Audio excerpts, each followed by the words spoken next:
Hello, we are live from Wisdom Harbor Studios at the Wharf in Orange Beach, Alabama. This is the Blue Plate Special. I'm Andy Andrews. Thanks for joining us, giving us a part of your day. We're very excited to be here. I hope you had a good weekend. Did you have a good weekend? Man, it started raining here at the end of the weekend. So I always think about tourists coming in, Matt. I always think about, it's like Sunday's like the end of the week for somebody. Somebody's getting out of town and going, whoo, okay, we dodged that. Had great weather all week. And then somebody's coming into town going, oh, no. Well, it's going to be good weather the rest of the week. It's already clearing up out there. Hey, click that notification button if you don't mind, and put the ringer on it and have them tell you when we are on the air live, okay? And also, if you don't mind, go ahead and click your share button and share this to your homepage. We really appreciate that. Linda from Bethlehem, Pennsylvania. Big George is here from Senatobia, Mississippi. Hey, George. Carol Steele. What's in for us today? Well, just wait, because we've got some really good stuff. It's just me, though. Who was that from California? Kathy Aaron Manning. Rainy California? It never rains. Well, maybe you're not in Southern California. Let's see. Carol's from Fort Worth. Joyce Cooper Ross. Yeah, we did have a good weekend.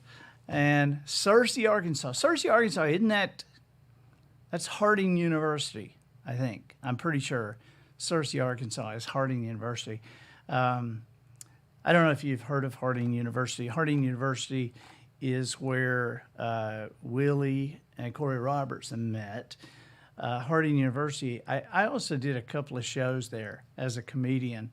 And I remember being in the main the area there, the kids area where they do the shows, and they had this big stage set up, and right up above me was this head of this bison, okay, the big buffalo thing, so I said, we're the whether they are the bisons, that's their thing. And I said, well, that thing's huge. And somebody said, yeah, they gave him to us. I said, somebody gave you the mount? And somebody said, no, he was like a calf. They gave us a calf. And I said, really? So the Harding University bison, somebody gave you a calf, and that's him now? And they said, yeah, we raised him. We had a barbecue. So, I mean, I did shows at 400 different colleges, but only one that ate their mascot. I mean, I've always remembered that. Every time somebody says Searcy, Arkansas, or Harding University, I go, yeah, they ate their mascot. It's just like, I mean, can you imagine? Yeah, we're going to play the Bison this weekend. Oh, my God. They're a tough team. Yeah, we've played other tough teams. No, you don't understand. These people ate their mascot. Let's see. Who's that, Matt? Who said, okay. All right. Is the Nelta asking, have I been standing on any X's lately? No, I have not. I did have an interesting conversation with a nurse on Friday. By the way, we are going to be, Blue Plate Special is going to be tomorrow and Wednesday this week. So today, tomorrow, and Wednesday. And I know I've just heard over and over again how much you guys loved Sugarcane Jane last week. Man, I did too. Good grief, I love them. And tomorrow, we're going to have another musical guest. We're going to have Jimmy Yeary on. And Jimmy is, also one of my best buddies, kind of a little brother, Jimmy Yeary. And he has a song right now that is out from his new album called Same Water, Different Boat. Go on YouTube and look at that. Watch that video. Not right this second, but in a little bit. And then he also has Tim McGraw's latest single. Okay, Jimmy wrote "I Called Mama," and that was like it dropped, or it debuted on Billboard at number 20, which is the highest ranking debut Tim McGraw has ever had in his career for a song. And so if you haven't heard "I Called Mama," you need to hear that. That's incredible. Let's see. Who? I'm going to make a stab at your name. Carol Kitoni from Nairobi, Kenya. Wow. Long way. And I appreciate you being here very much. Hey, Nadine. Yeah, I know you're excited about Jimmy Ear. I am too. I was just thinking, I talked with Bill and Gloria Gaither yesterday, and did you hear that? Did you hear that, Matt? Did you hear that? What was that? It was my stomach. Did you hear that? I don't know if you guys could hear my stomach. Oh, I'm starving, but do you know that when we, in one of these sound studios, when you're doing, I skip lunch sometimes. I don't give me letters. I know you're not supposed to skip lunch. I know you're not supposed to. I know the breakfast is the most important part of the day. I know it. So don't send me any letters. But occasionally I skip meals. And when you're doing the books on audio, you cannot skip a meal. You cannot, because these microphones are so sensitive that you're doing the story, you're doing the book, and I mean, the first few times it happened, the engineer would stop it, and he'd say, "Okay, we got to do that again," and then I realized, man, it's just like they're hearing everything, and so. You just don't miss a meal when you're in the days that you're recording that stuff. And but I'm with friends here, so if my stomach growls, I'm sorry. What was I telling? What was I? Oh, I was going to tell you that I talked to the Gaithers. I talked to Bill and Gloria this weekend, and Gloria told me that Bill woke up Saturday singing a song, and it seemed to be too unusual that he might, since they've written so many. But she said, "Have you heard this?" And I was like, "I've never heard that in my life." So it's an old gospel song, but I thought the chorus of it was so apropos to what's going on now. But anyway, this is what, Bill is kind of a repository of songs. I mean, he can remember every song that was ever written. I mean, you put a harp in his hand, he'll play some of the stuff that David wrote down by the stream when he was, it's just unbelievable. So, but he remembered this one, and I think this is cool. Listen to this. How long till I reach the end of this valley? How long till I sing a triumphant song? Although my tears may endure for the night, joy will come in the morning. So let the winds blow, the storms come and go. I'll make it no matter how long. Isn't that great? Do you like that? I thought it was a great song. One more time. How long till I reach the end of this valley? How long till I sing a triumphant song? Although my tears may endure for the night, joy will come in the morning. So let the winds blow, the storms come and go. I'll make it no matter how long. There you go. What a great song. So let the winds blow, the storms come and go. I'll make it no matter how long. So, let's see, Andy. Let me see what Jan Ritter says. Andy, I read The Butterfly Effect in half an hour, and it made me cry. Okay, I'm trying to think, do I say thank you or I'm sorry?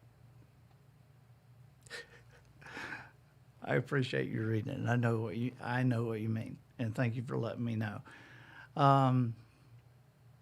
Debbie Black Chandler, it's a great voice. Yeah, thank you.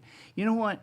It's funny. I grew up in choirs and in church, and my dad was a choir director. You know, was a minister of music. My parents were both music majors in college, and so I grew up with all that stuff. So as I get started into the, whatever business this is, people say sometimes, or they used to. I don't think I've been asked this in a long time. People go, "Do you sing in your shows? Do you sing?"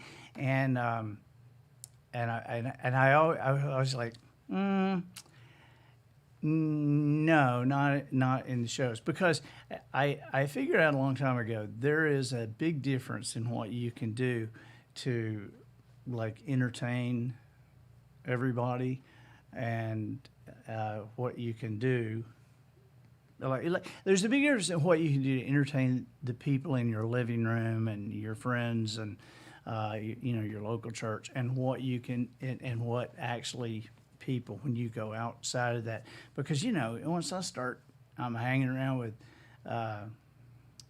Wes Hampton and David Phelps and Mark, Jimmy and Anthony and Savannah, I don't sound that good to myself anymore. James Dickinson Jr. now sing it to the tune of Gilligan's Island. I don't think that one fits. But if you do Facebook, Andy Andrews' Amazing Grace, you'll see that video. That was a fun thing. And Chandler says, to clarify, it made me feel I'm important. I know. I was just teasing you. And I agree. That's the purpose of the book. And you are important. It's amazing how many of us need to feel that way. I mean, we know it, but somehow we miss feeling that way. I was reading some stuff from a friend of mine today. Just different people had written in to him, and I was kind of surprised at how many people said, I have a hard time understanding that I influence people, and I, that's really why the Butterfly Effect was written. That's why it was written. Do you know the story of that? Do you know why that book was written? What happened? I had been over in Europe. I was at Ramstein, and this is a big military base over in Germany. If I'm not mistaken, it's like our largest overseas military base. And so the head honcho at the time was the USAFE commander, the guy who's in charge of Europe, the Middle East, the Balkans, all this, just like everything but the Pacific Rim. And so I'd seen him several times, had dinner with him, talked to some of the people, and it was home. And I never will forget, we're like right in the middle of a kind of a mild hurricane. It was a Category 1, and so we had stayed. But it was howling outside. And the phone rang, and it's like 3 o'clock in the morning. And I pick up, and it's General Fogelsong. And he said, "Andy, this is Doc Fogelsong. Wake up." I'm like, "I'm awake." And he said, "I need to talk to you just for a second." "Hey, Dan Stone." He said, I need you to talk to you for a second. I said, okay, what? He said, "Listen," he said, "we got a problem here, and you're going to hear about it in the newspapers in a couple of days." He said, "But we need to get ahead of this, and so we need some help, I think." And I said, "What?" And he said, "Well," he said, "we're having a huge issue with suicides in the Air Force." And he said, our experts tell us that these kids are doing this not necessarily when they're angry, not necessarily when they're sad, but they're doing this when they finally reach a point that they feel like they don't matter.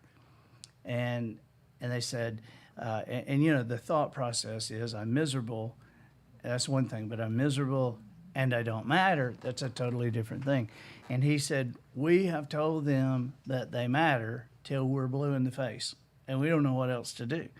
And so one of our guys remembered that you said several times that you are not into encouragement as much as you are into proof. And he said, so I need you to, if you will, prove a life. And I said, no, what? He said, I need to prove a life. You know, I need to prove how important a life is, just like any life. And so I said, okay. And, you know, we got off the phone, and I couldn't go back to sleep thinking about that. But it was several days later. And, you know, I had written The Traveler's Gift long before. And so I had written that part in The Traveler's Gift about Joshua Chamberlain and the things that he did that, you know, back in, you know, on that day at Gettysburg, that just rang through history, all the things that happened because of that. And so I began to think about that and research it, and I found, you know, Edward Lorenz, the doctoral thesis about the butterfly effect and how it was kind of laughed at. And so I put the story together and then called back. I said, hey, I got it. And so it was it was a lot longer then. And they flew me over. I went over, and actually, I don't know if you know this part. This is a whole nother story one day. But from there, I flew in an F-16 to a combat area, and they brought in all the generals and wing commanders, everybody all over, you know, to this one place. And so I spent a day there teaching that, and they significantly reduced that, and because I was there to teach them how to do that proof, how to do that proof with these people, and so then, and I never really thought about it actually becoming a book, but I was doing it at a Gaither thing. Actually, I was doing it in Gatlinburg, Tennessee, at a big Gaither event, and Zig Ziglar was on the first row. Thank God I didn't know it until I came off stage. But he told me, I told that bit, and he said, that needs to be a book. And I got to think about it, and so now we have the book. And so there's a kind of the story. So, let's see. New novel soon? Yeah, I've got Just Jones coming out in September. It's Just Jones. Sometimes a thing seems impossible until it is done. And so this is the third of the Noticer books. And Alan Glover says, thanks that today is a difficult day. Needed to hear that. And I'm right there with you. I mean, we all need to hear it. You know, if anybody knew how many times I locked myself in the closet and read my own stuff, you might be amazed. Hey, I'm gonna have a neck procedure, a neck thing, coming up in a week or so, and I'll be gone for, I won't be gone, I'll be like out. I'll be laying down or something for a couple or 3 weeks, and just wanted you to know that we're going to keep right on with the Blue Plate Special. We're going to have some guest hosts on, and so you know, you might be surprised, you might not be, but you're going to have a good time with these guys. And I know for sure, we've already lined up Sugarcane Jane to guest host, for Jimmy Yeary to guest host. It's going to be a lot of fun. It's going to be a lot of fun. You know, Mark, boy, I sounded like Bill there for a minute. Mark,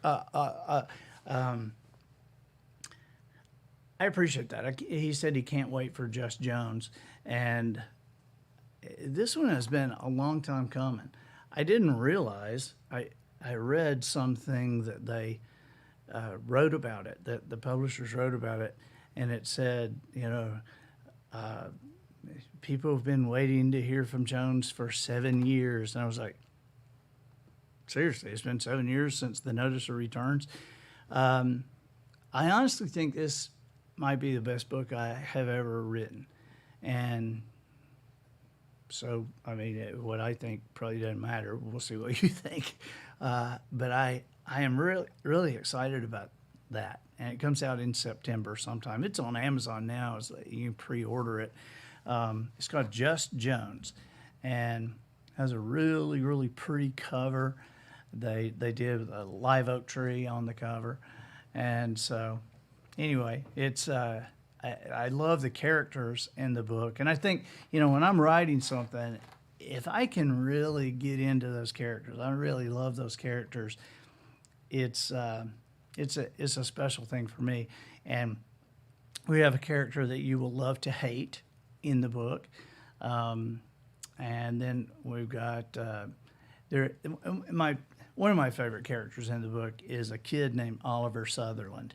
And Oliver is 13 years old. He's a redhead. And everybody in town is kind of like, they like him a lot. He's very polite, has great manners, he makes good grades. But they just know, he's getting away with something. They just know he's getting away with a lot. But they can't really define what a lot is because nobody's ever actually caught him at anything. And as the book unfolds, somebody is running some pranks on the town. And these pranks begin to escalate. And they begin to be directed in a particular way at a particular person. And it's the person that you will love to hate in this book. And I don't think Oliver Sutherland loves to hate her. I think he hates her.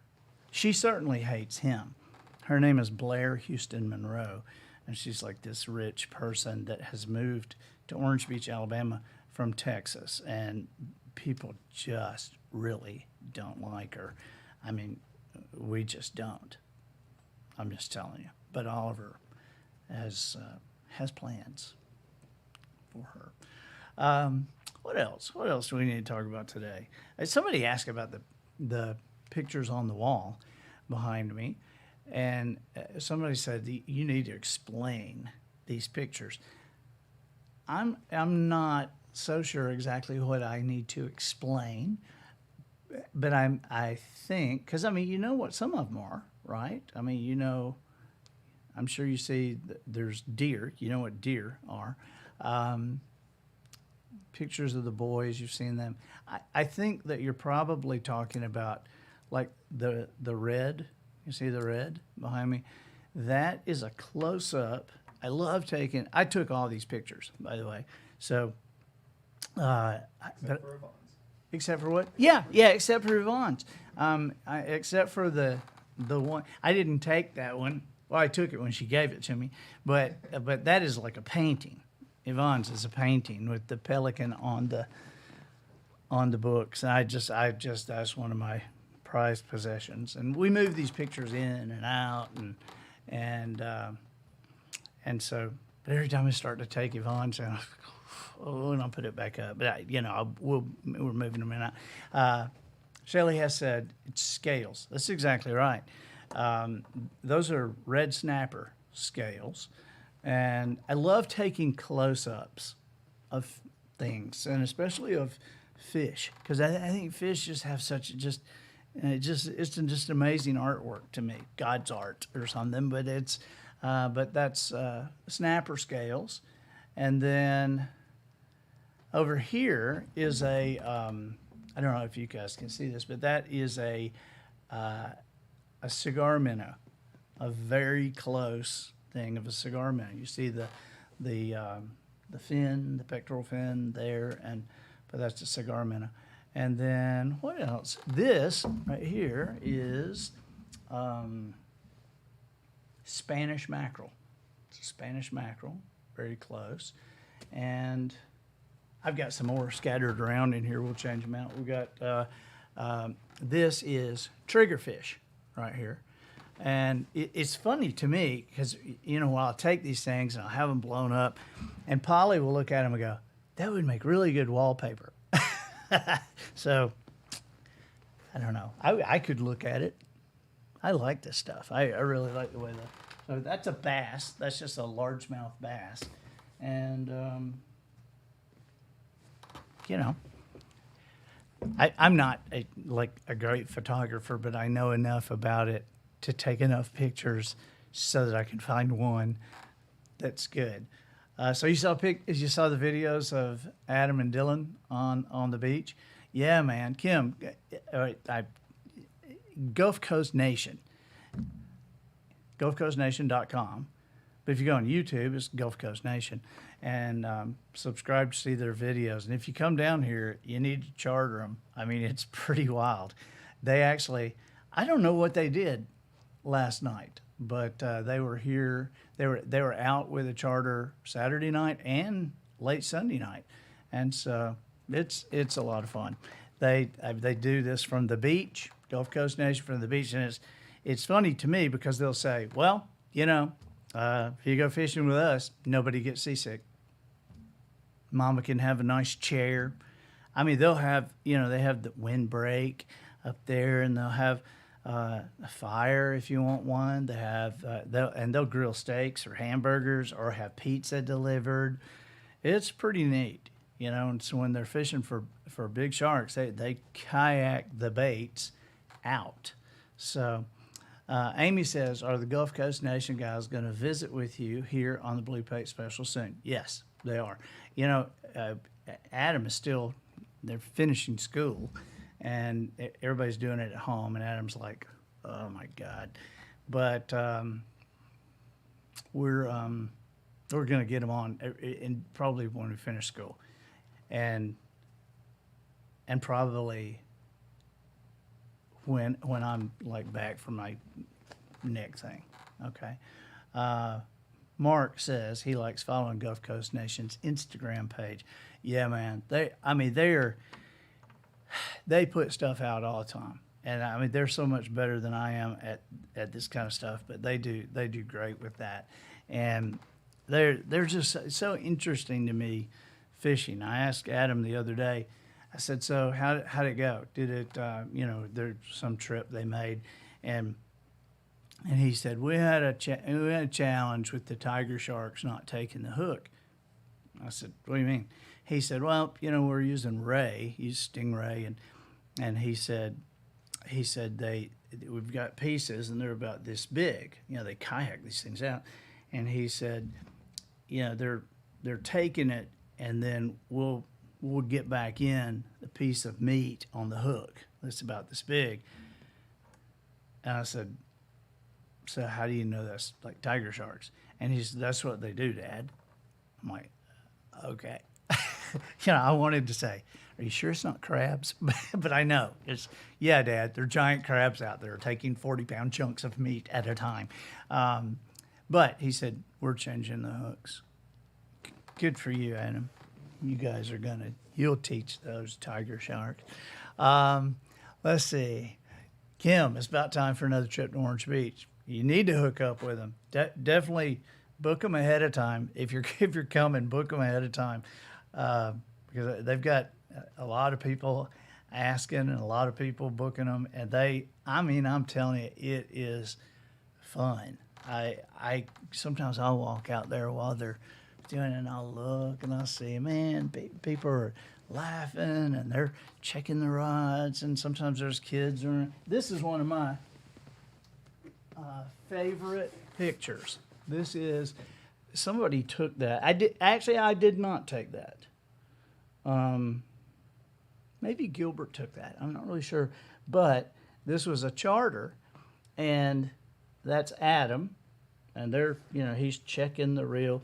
Well, they'll have nets and buckets for little kids if there are little kids there, and for some reason, man, those little kids love Adam. And he wears that beat up orange hat, or he wears a cowboy hat, and those trips are just a blast, just a blast. Anything else? I mean, I don't want to keep you guys. I know we've been on for a while. What's the bait? They use, Dana, they use ray. Sometimes they use big chunks of Jack Crevalle, which is like a 30-pound fish, 35-pound fish. And they'll use bonita sometimes. But evidently tiger sharks really like ray, stingrays, and, cow nose rays, this kind of stuff. So they stock up on it. They have freezers with that. They go out for bait. Like you and I would go fishing. The stuff they go out for, we're fishing for stuff that is smaller than the bait that they're fishing for. So it's just it's a hilarious experience, and they're little entertainers. Both of them, Dylan and Adam, both are just as funny as they can be, and fun and gentle and patient and explaining. So it's a very cool thing. Let's see. Hey, what is I wanted to let you guys know that we do have, if you've got graduate gifts, gifts you're wanting to give to graduates. We're talking about the butterfly effect a few minutes ago. People give that a lot, and they give the traveler's gift, the noticer, and amazingly, the kid who changed the world. So I thought, the first time I started seeing that, I was like, really? And people was like, well, they, give that Dr. Seuss book, the places you will go. And I'm like, okay, And so, but anyway, people give the traveler's gift, the noticer, kid who changed the world, butterfly effect for graduation gifts. And so I want to make that easy for you guys. So we have a thing throughout May.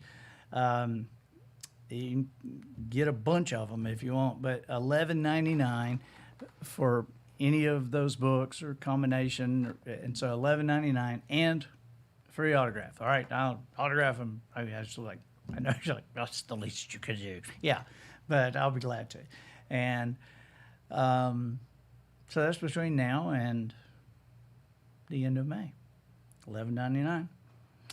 Let's see. Last thing I wanted to tell you, there was something I wanted to tell you. What was it? Oh yeah, we're gonna send out a survey. We're gonna send a survey about the Blue Plate Special, and if you would help us out, because there's some questions we have about what you think about certain things and what you want more of, less of, time wise. But if you want to make sure that you get a survey, if you're not already signed up, just like your email address in our website. Please do. Just go there. It's andyandrews.com/VIP. And just make sure your email address is in there. I think this survey may go out tonight, tomorrow, but within 24 hours, the survey's going out. So when we get through here, definitely get yourself in there. And Woody says, be careful. Your friend in California may think fishing is cruel and mean. Well, that's kind of cruel and mean to think that everybody in California, granted there's a lot of them, but not everybody, not the people that are watching with us. And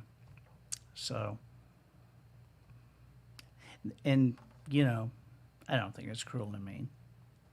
They're very tasty. Some of them are.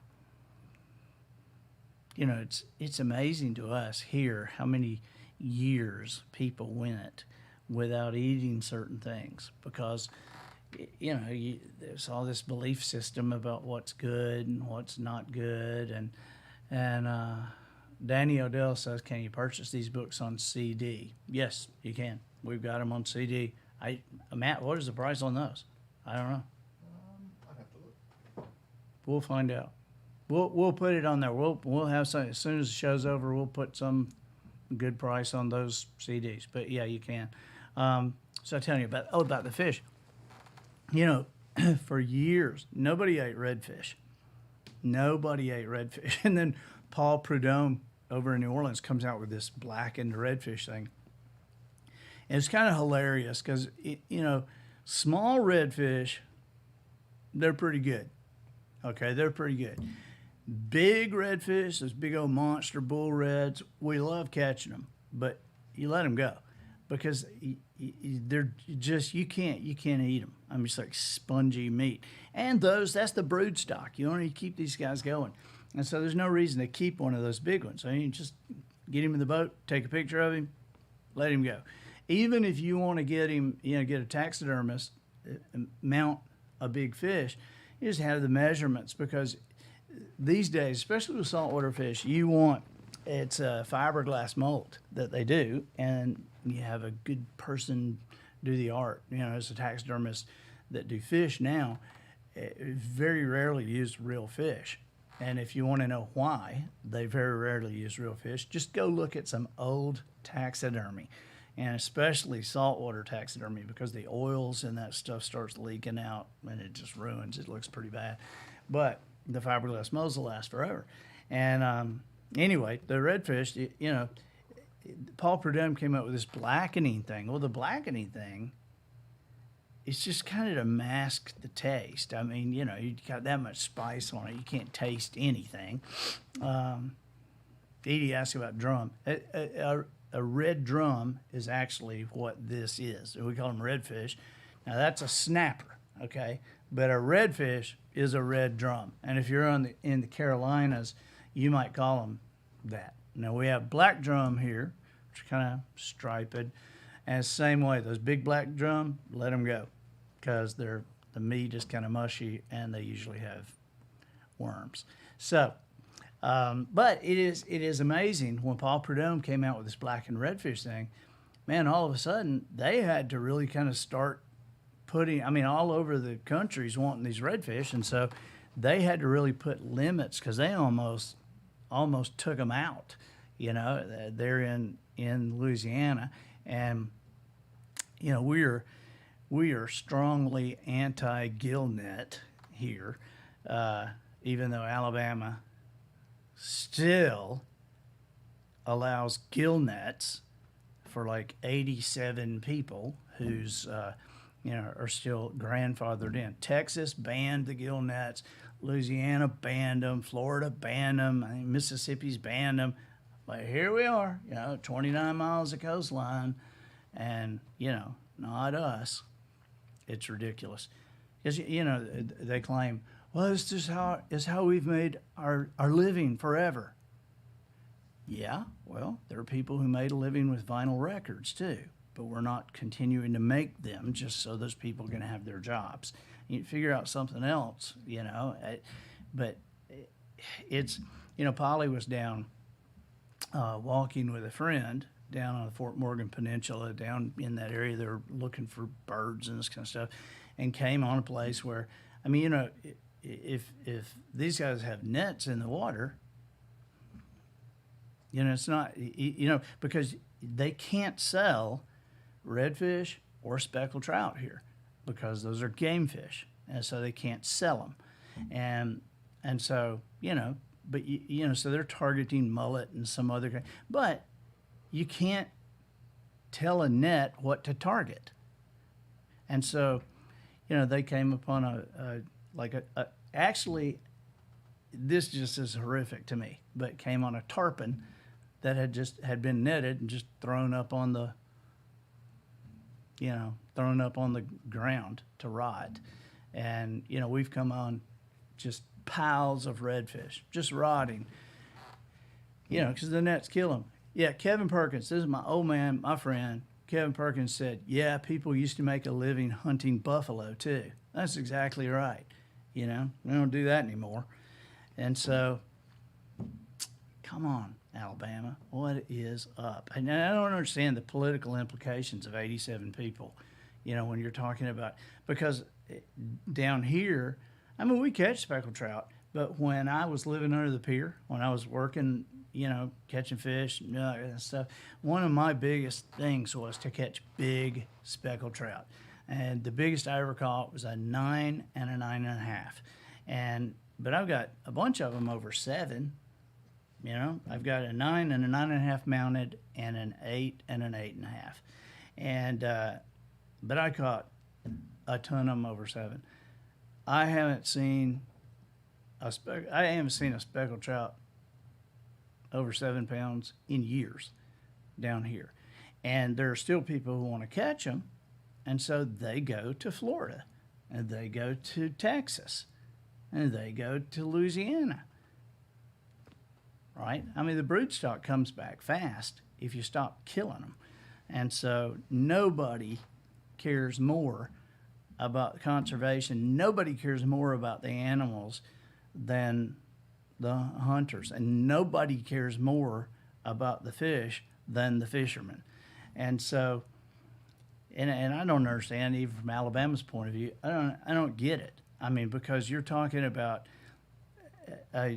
hundreds of millions of dollars with an asset that people would come down and take advantage of, or go to Florida, or go to Texas, and so, I don't get it.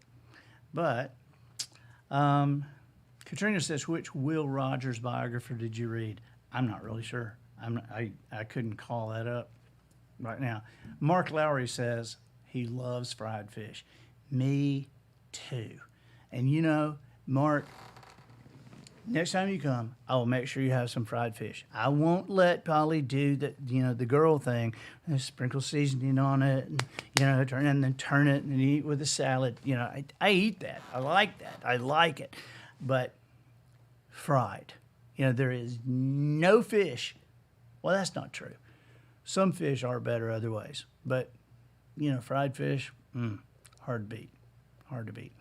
We ought to talk about that one time. I want to get Wes Hampton on sometime with his recipes, and he is like a chef. But I want to talk to him about fish. You and I ought to talk sometime about eating fish, and I think it's a real interesting topic that most people just have no clue. Here's like a little preview. Everywhere I go, people go, "Yeah, I don't like fish." I'm like, "Really? You don't like? Why don't you like fish?" It's like fishy, It's and I know what they're talking about.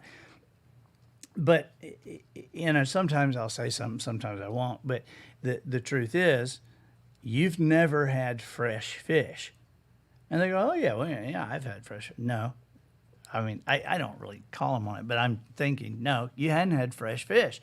And people think, well, yeah, I do, because, the restaurant we eat, they have their fish flown in, like 3 times a week, and they're fresh, And so, see, one of the things that when I worked under the pier that I did was I worked in processing plants, and I worked in fish houses, and I cleaned fish for these places.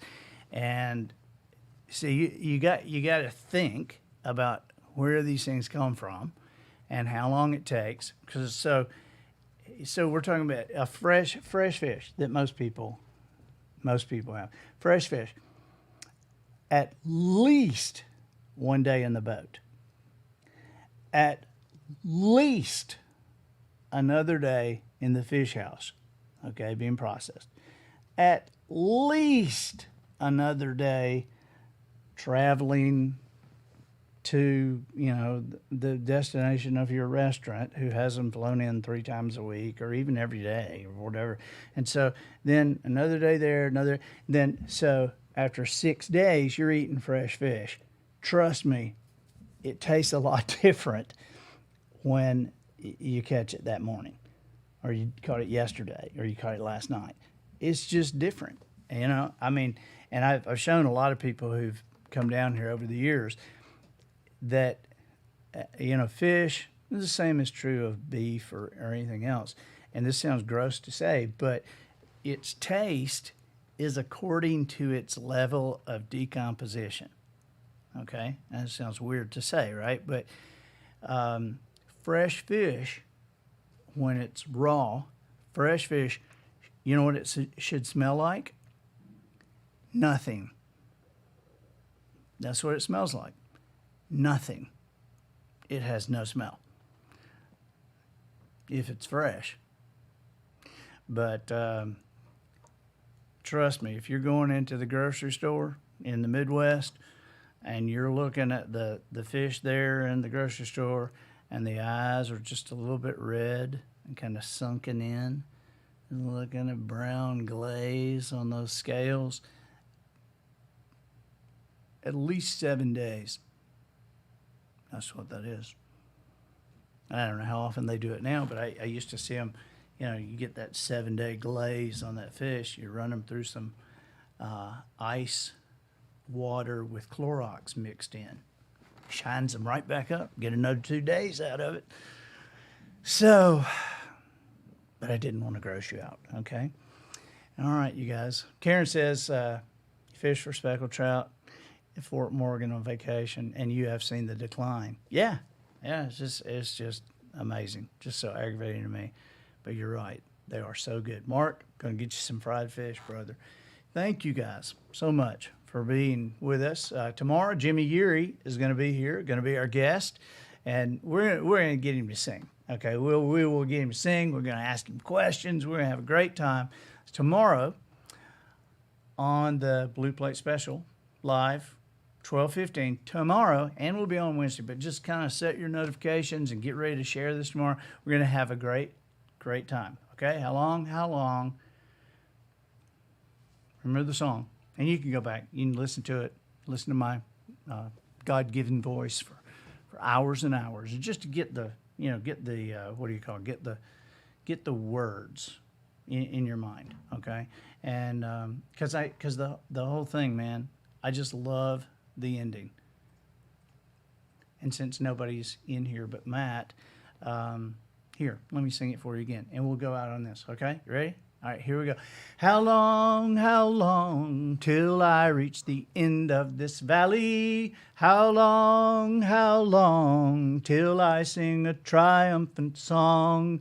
Although my tears may endure for the night, joy will come in the morning. So let the winds blow, the storms come and go. I'll make it no matter how long. See you tomorrow.